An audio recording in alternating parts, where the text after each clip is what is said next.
A black girl's role isn't to save a world that won't protect her. The most disrespected person in America is a black woman. The most unprotected person in America is a black woman. I think that is just absolutely true. My favorite thing about being a black person is everything. Black women are some of the strongest people that I've ever met in my entire life. They're the people that I look up to, people that I go to for advice. Everything that you see now within this society, I feel like the majority of it we have started.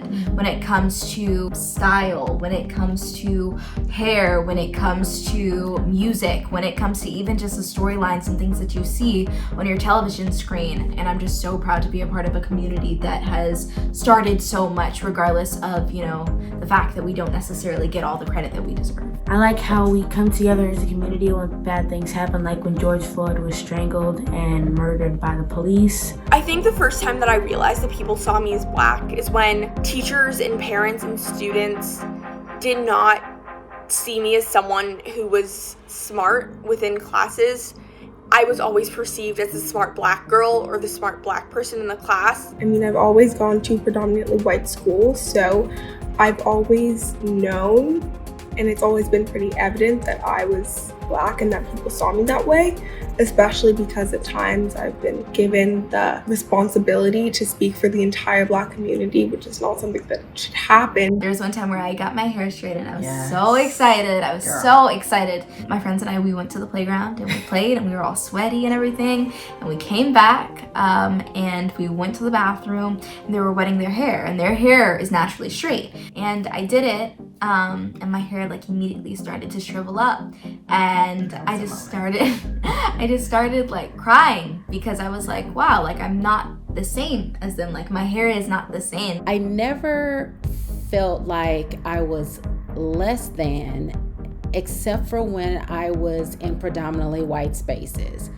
And that's when everything started to hit the fan. Overt racism, being called a monkey, being told to go back to Africa, being called the N-word repeatedly as a child. Those are wounds that I still have the scars from to this day. I can't remember a time when I didn't realize I was black. It was just always being aware.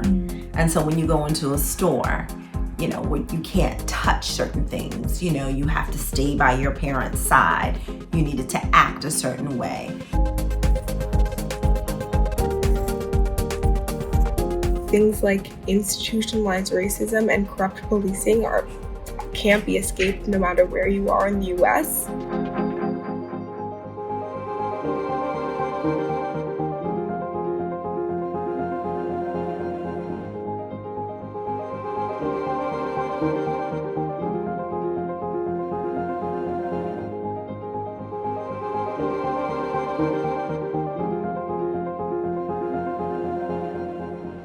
The attack of feeling like you are subhuman because you are not given full equal status, full human rights. So you're such a bright light, and so part of my fear is that negativity or that hatred or just that misguided thought process will do something to diminish that brilliant shine that is within you. Growing up in this country as a black woman was full of what I call joy and sorrow. You find that we are always bumping up against a stereotype or a microaggression in some type of way. Healthcare is a challenge. Just even when I was pregnant with Lexi, just a blessing that she is here, just because my voice wasn't heard. You are treated differently in every single room you walk into. Every room you walk into, you are not going to be given the proper credit that you deserve. You are not going to have your ideas heard out the same as if a white man walked into the exact same room. I live in a world that doesn't protect all people of all races. Black women are constantly used and abused and treated horribly by society. Yet we are expected to educate and provide for basically everyone around us in that society who is marginalized or not. There are lots of tweets and posts about how black women saved the day. But then I was realizing, well, who's saving us? I have left the need for white validation and validation over social media because I do not need to turn to anyone or any platform for validation on my own issues and my own experiences. I don't have time to be in friendships and relationships that are hindered because of the fact that I'm Black, because I'm Black 24/7. I want them to love their African heritage. I don't want them to worry about if they're presenting in a way that is acceptable to white people. I want them to be their full Black, God-created selves. We are not one tone and one note. We are so complex and so multi-layered and so diverse. You know, we go from the lightest hue of ecru to the darkest, hue of ebony. And we're Black, and we're beautiful and we're powerful. And so I love that.